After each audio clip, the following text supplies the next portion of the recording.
Hello everybody, it's me, Johnny Vaughn Hollywood, and like I said, I watched, finally, the full live stream of Ozzy Osbourne and Black Sabbath's Back to Beginning pay-per-view. What did they market it as? One last time. I don't remember what they marketed it as. So I have some opinions about some of the bands, and others I don't have too much of an opinion on, but I'm gonna go through the whole set list right now with my opinion added in here and there.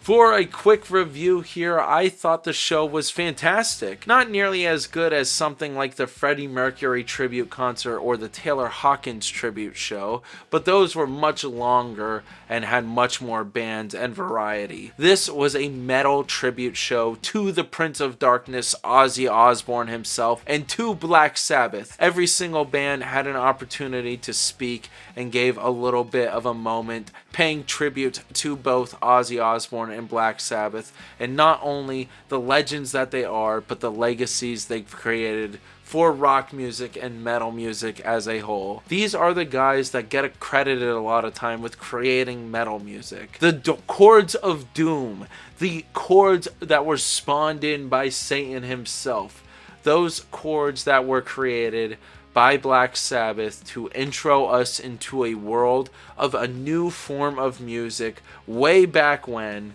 I think is fantastic. And of course it has inspired me. My favorite genre of music is metal, so it's pretty cool that we are able to, while Ozzy and the rest of Black Sabbath are still alive, pay tribute to them and see them perform for one last time at the Back to the Beginning show. So now let's get into reviewing and going over the whole set list from the Back to the Beginning show.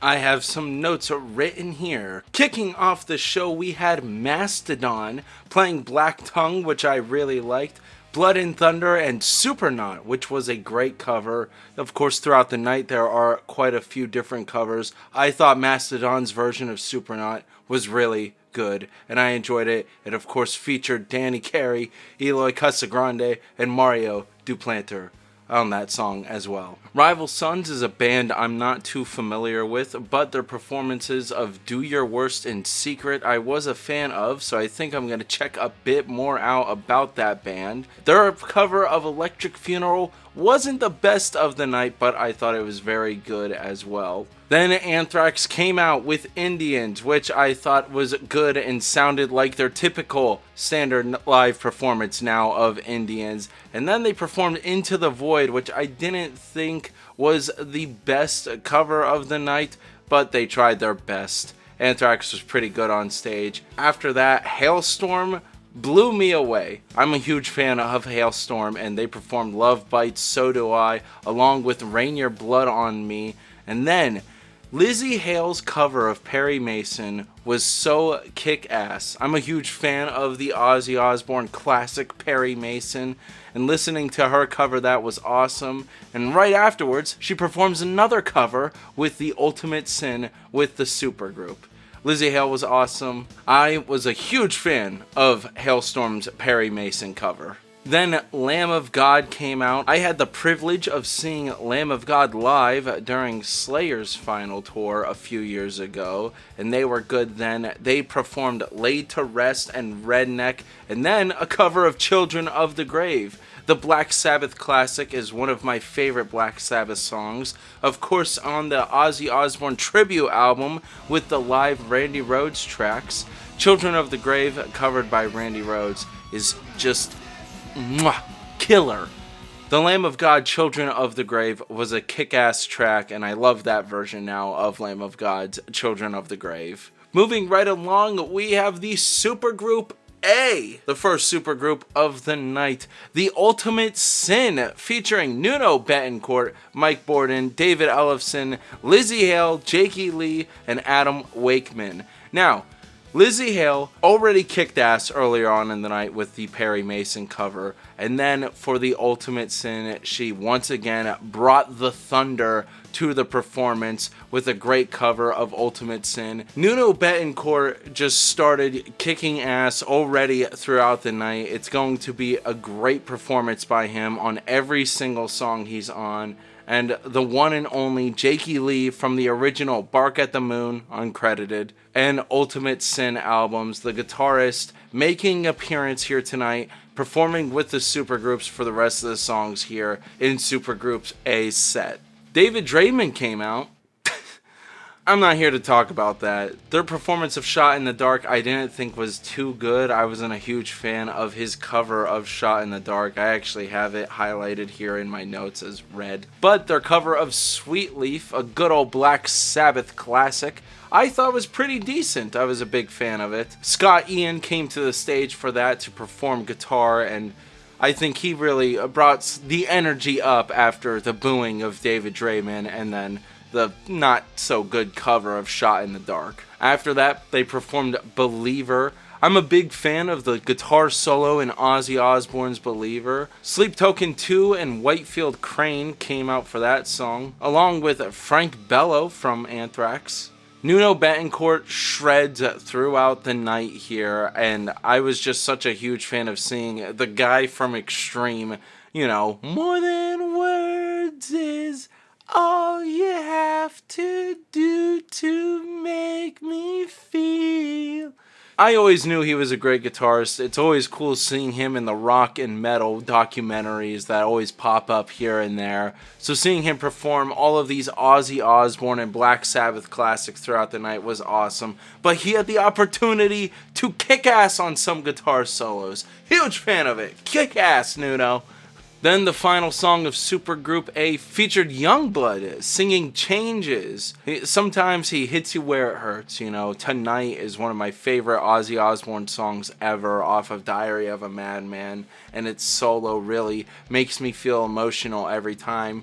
Changes is one of those popular songs that we will see again later on in the night. Youngblood's cover of it was awesome though. And of course afterwards we saw the photos online of Youngblood giving Ozzy Osbourne a cross. He's a goof. Then we go into a pre-recorded version of Mr. Crawley featuring Jack Black on the vocals and a little School of Rock class, it seems. The son of Tom Morello, Roman Morello on guitars, Revel Ian, Hugo Weiss, Yoyoko Sama on the drums. It was a kick-ass version of Mr. Crawley. I love that they set it up like the live performance from the old Randy Rhoads and Ozzy Osbourne music video. The goofy Ozzy outfit Jack Black was wearing, you knew he was going to go all out. They did the classic Randy Rhoads tribute cover, the pickup where Ozzy picks up Randy Rhoads, Jack Black picks up Roman Morello during the guitar solo at one point. It's a great cover. It's a great tribute music video as well. And Roman shreds it on the guitar. Back to the concert, the surviving members of Alice in Chains performed Man in the Box. It sounded really good. Then they performed Wood. I wasn't a huge fan of that performance, but right afterwards they did Fairies Wear Boots, and I thought they kicked ass on that one. Gojira came out. Stranded.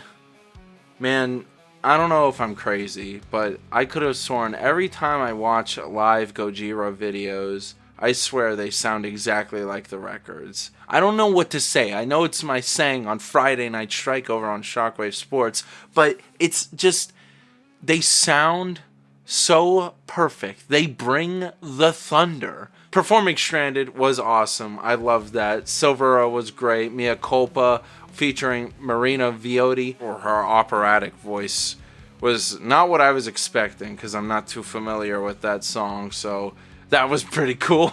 And then their performance of Under the Sun to end their set was also good. Then we had the drum off, a Symptom of the Universe, featuring Travis Barker, Carey, and Chad Smith. It was okay. It's not any big old drum off to die for or anything, I guess. I mean, I enjoyed it, but right after this drum off, we went into Supergroup B, kicking it off with Breaking the Law, featuring Billy Corgan. Didn't do the best vocal performance of Breaking the Law, but I enjoyed it. KK Downing was there, Adam Jones, Tom Morello, and Rudy Sarzo, the bassist of Ozzy Osbourne's band back during the first United States tour.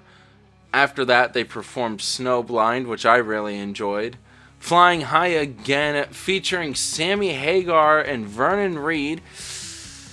Once again, Sammy Hagar just maybe doesn't have that voice that I'm looking for when it comes to performing an Ozzy song, especially something like Flying High Again. After that, though, they performed Rock Candy, which Sammy sounded much better for, and I thought it was a good time.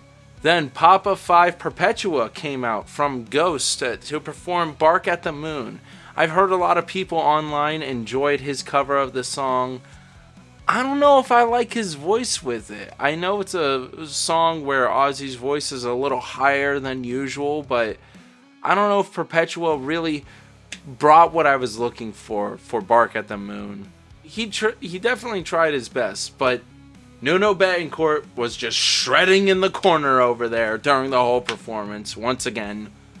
After that, Steven Tyler came out with Andrew Watt, the producer of the Ozzy Osbourne and Post Malone albums as of recent, along with Ronnie Wood. They performed A Train Kept A-Rollin', which I'm not a huge fan of that song, so I thought the performance was good, but I'm not too big of a fan of that song. But then you had Walk This Way and Led Zeppelin's Whole Lotta Love they covered. I thought Steven Tyler was awesome during it. He sounded fantastic. It's sad that they're getting older and Aerosmith retired, but I really like the Walk This Way and the Whole Lotta Love. You can always pull me in with some Led Zeppelin covers. I know back in the day, Van Halen and Aerosmith used to pull out a Led Zeppelin cover here and there at their concerts. So it was cool hearing Steven Tyler perform Whole Lotta Love. Up next, we have the physical notes being brought into the performance because Pantera performed Cowboys from Hell, Walk, Planet Caravan, and Electric Funeral, along with Zakk Wylde on the guitar. I thought Cowboys from Hell was just okay. On my notes here, I wrote down that Zakk didn't sound too tight on either of the Pantera songs. The audio seemed off with the guitar tone. It seemed a little too sloshy. I know famously you scoop the mids for Dimebag Darrell's tone, but it just, something seemed a little off with it. I don't know if it was because of the live stream I had been watching or if there was something actually wrong with the tone, but it didn't necessarily sound like the Dimebag tone. From other live videos I've watched of Pantera on their current little tour thing, I thought they've sounded really good. Sometimes Zakk isn't hitting the mark exactly where I think he should be, but it's Pantera. Some of those songs are really hard, guys. Charlie Benante sounds amazing, sounds super tight on the drums, and I will not get over that the tone sounds exactly like Vinnie Paul's tone. It's so cool whether you're hearing it from a fan's video or the live stream, or I assume, and when you watch the other videos too, you can hear that it sounds like Vinnie Paul's heavy toms and kicks, and I think that's metal. Usually when I've seen the live videos of Pantera performing, Rex's sound mix is really high. You can really feel the thunder of the bass. But here, I didn't hear it nearly as well as I have when they've been touring with bands like Metallica and when they were headlining their own tour not too long ago. Overall, though, I thought Pantera sounded great. Planet Caravan, which they had covered before on Far Beyond Driven, I thought they sounded fantastic. Phil Anselmo's vocals were great. To me, it was record proof. It was crisp. And then after that, they covered Electric Funeral, which I thought was really good. After that, Tool performed, and every single Tool song was perfect. I don't know how else to describe it other than that it sounded like the record. 46 and 2, Hand of Doom, and Enema. They all sounded great. Maynard James Keenan on the vocals sounded amazing, and it was a really cool performance by Tool. I marked them as green on my list.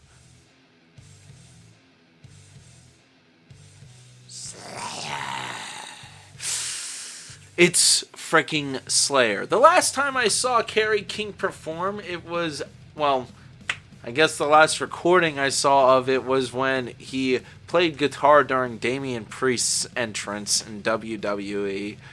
Ace had texted me during that and said, "Was that supposed to be good?" And I went, "It sounded like Kerry King." Jeff Hanneman wrote all the good stuff in Slayer. Anyways, Slayer kicked it off with Disciple and immediately went into War Ensemble, which I thought both sounded great. Wicked World and South of Heaven weren't the peak Slayer that I remember hearing from old live videos and back in the day, and when I saw them back on their final tour, I thought they sounded amazing. Yes, it wasn't as good as it was in the 80s or early 90s, but I really enjoyed seeing Slayer perform. Hearing them here perform Raining Blood and Angel of Death, though, fantastic. Live version of Slayer sounded just like live version of Slayer, believe it or not. After that, we entered another pre-recorded segment of Fred Durst singing Changes. Hell yeah, brother. Keep rolling, rolling, rolling. Oh, then Guns N' Roses came out, and I got really not much to say about Guns N' Roses. It's alright, Never Say Die. Junior's Eyes, I thought they sounded really good during Junior's Eyes. Sabbath, Bloody Sabbath, Welcome to the Jungle, and Paradise City. All of these are marked either yellow or red on my list here. Paradise City, I thought, was not it. Axl's voice seems pretty shot. I know they had been touring a lot. I know Axl Rose is getting old, and that voice is a hard one to do and accomplish. I think because it's a bit of a lower tone on Junior's Eyes, they were able to accomplish that a bit easier, but the Guns N' Roses set was not at the top of anybody's list, that's for sure. After that, the big old Metallica comes out before Ozzy Osbourne and Black Sabbath. I don't know if anybody else is noticing this, but I think it's really cool that you have Guns N' Roses, Metallica, Ozzy Osbourne, and then Black Sabbath coming out. It's like the old days when they used to tour together.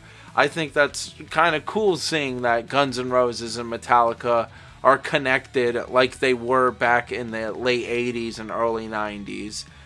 Metallica performed Hole in the Sky and Creeping Death. Then, classic For Whom the Bell Tolls. Johnny Blade came kind of out of nowhere to me. Battery and Master of Puppets.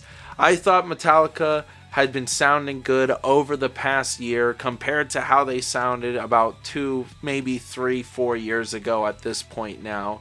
They've sounded a lot better. I remember that 3-year ago period, James was really not sounding in it before he went to rehab, and I remember that they were coming to town, and I thought about going to see them, and I went, it's not going to sound like the Metallica from the videos that I love. So I know that already, but at the same time, I just didn't think his vocals were there.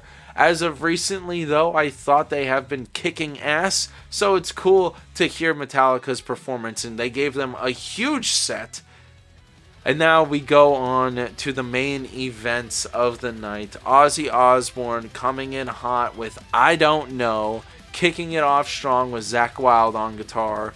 Tommy Clufetos, Mike Inez, and Wakeman all returning to the stage once again. I, of course, cannot tell how people are feeling, but during I Don't Know, Ozzy really did look like he was having a good time. And this is such a great tribute concert for the living legend, and to say goodbye to Ozzy Osbourne and Black Sabbath touring. I thought it was really cool. I Don't Know sounded fantastic. Ozzy's vocals actually sounded pretty decent. You only gotta expect so much from somebody of that age, and Mr. Crawley, for the last time, to me felt very emotional, felt very powerful. Some of the songs felt a little bit slower maybe, but Ozzy was on top of it. Whether or not he was reading from the prompter, he seemed really on point with it. It was cool, a bit of the back and forth he had with the audience. I put in blue for like platinum or diamond for Suicide Solution. Zakk shredded it on Suicide Solution. What a great song. I think it's one of those Randy Rhoads classics of just legendary guitar playing. And I thought it was a great version. And I thought it was a great final version of the song. And then Mama, I'm Coming Home for the last time. I've seen it going around on the internet of Ozzy tearing up and crying.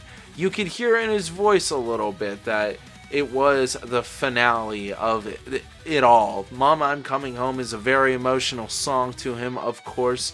Let Me Kill Mister from Motorhead wrote the song, so I think that the power behind that song and the iconography of that song to Ozzy's discography, I think it was a really good send-off and goodbye. And of course, you can't end the set without an encore like Crazy Train. Shredding once again.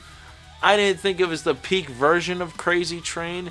Ozzy's vocals seemed a little tired at that point, but he had to prepare for the big Black Sabbath set that was up next. Black Sabbath started it with War Pigs, Ozzy sitting upon his throne looking like the Prince of Darkness. Performing War Pigs, they sounded fantastic. Seeing the whole band there, the Black Sabbath band, the band that is credited with starting metal possibly. The chord of doom, Satan's chords, the power chords that Tony Iommi brought to bring a new genre of rock and metal to the masses. War Pigs sounded fantastic, and NIB was played because I love that song. It's a kick-ass bass intro. Geezer Butler shredded the bass intro, and they performed a great version of NIB. After that, they performed Iron Man. And then Ozzy made a little bit of a speech and said, "For the last time," and performed Paranoid, a song that put them on top of the world, one of those iconic songs from Black Sabbath. Everybody has heard it. Everybody knows Paranoid. That power chord, those riffs are super important to the history of metal music as a whole. So those were my thoughts on the show overall. I enjoyed a lot of the bands that were there and a lot of the performances. Some of the bands didn't meet up to the standard that I expected them to, while others I didn't expect too much from, so I wasn't nearly as disappointed. It was a great show and a great goodbye to Black Sabbath and the Prince of Darkness, Ozzy Osbourne. If you get the chance to check out Back to the Beginning, I say do so, because I'm a huge fan of live concert videos and festival videos. I wish that we had more and more of them in the modern era, possibly of people finding old footage from back in the day or remastering old VHS tape releases or DVD releases and putting them on streaming services. I am really somebody who pushes for that because I love music, I love documenting music, and so I want to see more of it. Back to the Beginning was a fantastic show. A lot of the bands that I liked performed there, and it was a fantastic metal show through and through. I just gotta say, Ozzy Osbourne, the Prince of Darkness, has always been a musician throughout my life. Somebody that made me fall in love with Randy Rhoads. Ever since I was a little kid, I heard Crazy Train. I had that on my MP3 player. I had it on my iPod. I have it in my car. I mean, these are songs and musics that were created around a legend, Ozzy Osbourne, with the help of plenty of other musicians along the way. And so I thought it was a great tribute to the legend himself, the Prince of Darkness, Ozzy Osbourne. I hope you guys liked my review, and thank you all for watching today's Johnny Vaughn Hollywood video. I'll see you guys in the next one. Good night, everybody.